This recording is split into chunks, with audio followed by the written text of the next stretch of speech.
दोस्तों सभी को जय श्री राम। दोस्तों आज का जो मुख्य विषय है लेक्चर का वो धर्मों के ऊपर है, अर्थात जिनको विभिन्न धर्म कहते हैं और विभिन्न धर्मों का इतिहास क्या है और विभिन्न देशों में विभिन्न धर्म कब पहुँचे और उनसे पहले उनका क्या धर्म था। इसको जब तक ये दुनिया नहीं जानेगी तो कैसे पता लगाएगी कि धर्म है क्या और इन धर्मों से पहले उन देशों में क्या था, दुनिया कैसे चलती थी। तो ये सारी बातें मैं आज इस लेक्चर में रखूँगा आपके सामने, सारी ऐतिहासिक बातें। और आपने देखा होगा कि जितना भी इस दुनिया में परिवर्तन आया है उनके पीछे कहीं ना कहीं धर्म का नाम है। उसके बाद वो परिवर्तन आए, सभ्यताएं बदली, तो सबका बेस धर्म रहा। धार्मिक मान्यताएं जिन्होंने उनको बोला, उन धार्मिक मान्यताओं को वो लेकर चले और दूसरे देशों पर कब्जे किए और स्वतंत्र हुए और किसी पर कब्जे किए, ये सारी चीज़ चलती रही। लेकिन मेरा जो मुख्य विषय इसमें है वो ये है कि विभिन्न देशों के जो आज धर्म चल रहे हैं, ईसाई है, मुस्लिम धर्म है, हिंदू धर्म है, हिंदू तो सनातन धर्म है। इससे पहले तो कोई धर्म हुआ ही नहीं हिंदुस्तान पे, थोपने की कोशिश की गई लेकिन वो धर्म नहीं थे, इस वजह से धर्म चल नहीं पाए हिंदुस्तान में। तो जो विभिन्न देशों के धर्म रहे उनको मैं आपके सामने रखने की कोशिश करूँगा, और जो हजारों साल पहले धर्म थे और जो भारत का धर्म आज भी है और पहले भी भारत का था, तो उन सब की आप मैं चैन बताऊंगा कि सब में एक सा ही धर्म था, सबकी मान्यताएं सेम थी। तो सबकी मान्यताएं सेम थी, तो इससे आप अंदाज़ा लगाओगे कि भारत की जो भी मान्यताएं हैं वो उन धर्मों में पहले से ही थी, उन देशों में पहले से ही थी। उसके बाद जब ये धर्म आए, जो मत आए, इन्होंने वो चीज़ें चेंज करी। तो मेरा उद्देश्य यही है इसमें दिखाने का कि पहले दुनिया में सभी व्यवस्था एक ही थी और सारी व्यवस्था सनातनी थी, जब भारत से सारी मिलती जुलती थी। तो देखिए जो रोम साम्राज्य है, रोम साम्राज्य सबसे आधुनिक साम्राज्य में सबसे ताकतवर साम्राज्य हुआ है। और रोम साम्राज्य में जो ईसाई धर्म आया, वो ईसाई धर्म सन 130 में आया। ईसाई धर्म जो रोम का राजधर्म बना वो सन 130 में बना। अब ये यहाँ खोज की विषय है या सोचने की विषय है कि सन 130 से पहले वहाँ पर क्या था। तो जो रिसर्च हो रहा है उसमें देखा जा रहा है कि जो रोम की मान्यताएं थी, जो रोम में पूजा जाता था, जिनकी जो पूजा पद्धति थी वो वही थी जो भारतीय पूजा पद्धति थी। वो आज भी भारत में है लेकिन वहाँ पर वो बहुत कम हो गई है। तो ये मेरा कहने का इसमें ये एक संदेश है कि जो ईसाई धर्म आया रोम में वो सन 130 में आया। अब जब सन 130 में आया तो उससे पहले वहाँ क्या था ये सोचना है, और उसके बाद ये परिवर्तन कैसे आया। तो ये सारा मैं आपके सामने एक ऐतिहासिक तथ्य रखना चाह रहा हूँ ताकि इस दुनिया को ये पता चले कि उससे पहले सभ्यता कौन सी थी, और वो सभ्यता थी जो थी वो उसकी सारी जो मान्यताएं हैं वो भारत में अभी भी मौजूद हैं। तो सन 130 में रोम ने राजधर्म बनाया ईसाई धर्म को। अब रोम का ही साम्राज्य इंग्लैंड में आया, यानी कि रोम ने इंग्लैंड को गुलाम बना लिया था। तो रोम ने ही वो फिर क्रिश्चियन धर्म इंग्लैंड में चलाया और करीब 400-500 ईस्वी में ये जो धर्म इंग्लैंड में राजधर्म के आसपास हो गया था। उसके बाद जो अमेरिका की आप ले लीजिए, उसके बाद इंग्लैंड का जो गुलाम रहा वो अमेरिका रहा। तो अमेरिका में जब कोलंबस गया तो उस समय वहाँ मेरे अनुसार जो है उस समय क्रिश्चियन धर्म नहीं था। उस समय की जो मान्यताएं हैं वो भी भारतीय मान्यताएं से मिलती जुलती है। तो ये यहाँ पर एक ऐतिहासिक तथ्य है और खोज का विषय है कि इनके आने से पहले सबकी क्या मान्यता है, सब देशों की सेम थी जो पूजा पद्धति चल रही थी। तो मेरा कहना है कि वो सब एक सी थी और सब भारत से मिलती जुलती थी। तो ये सारी चीज़ें हैं। तो ये जब इंग्लैंड वहाँ पर गया तो अब आप देखिए 1836 तक अमेरिका में क्रिसमस मनाने पर प्रतिबंध था, 1836 तक।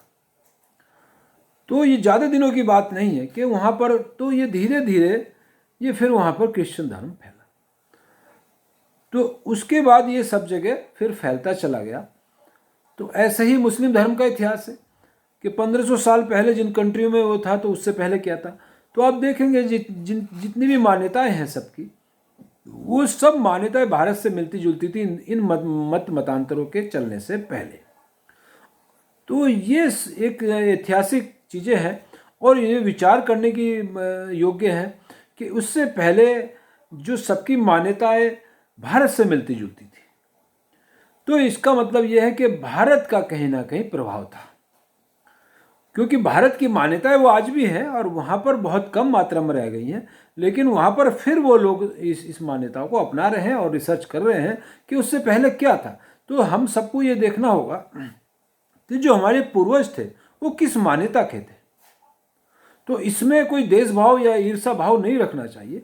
ये खोज का विषय होना चाहिए कि हमारी जो सभ्यताएं थी वो क्या थी। क्या सबकी सभ्यताएं एक ही थी? क्या सबकी मान्यताएं एक ही थी?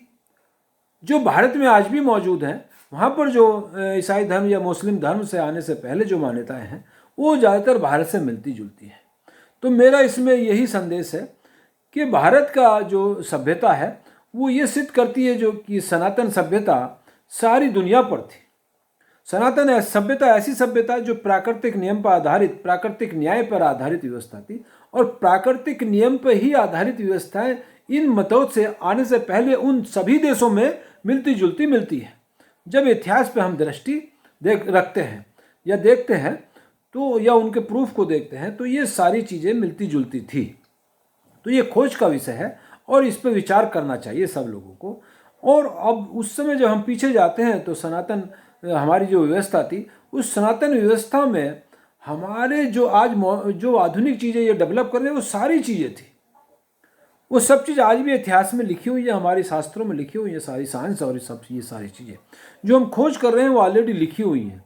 तो ये खोज हमारी जो दोबारा हो रही है, तो अगर हम उसको बेस हमारी प्राकृतिक नियम जो हमारी सनातन सभ्यता को मानकर चलते तो ये बड़े आसान हो जाएगा सारी खोज करने के लिए।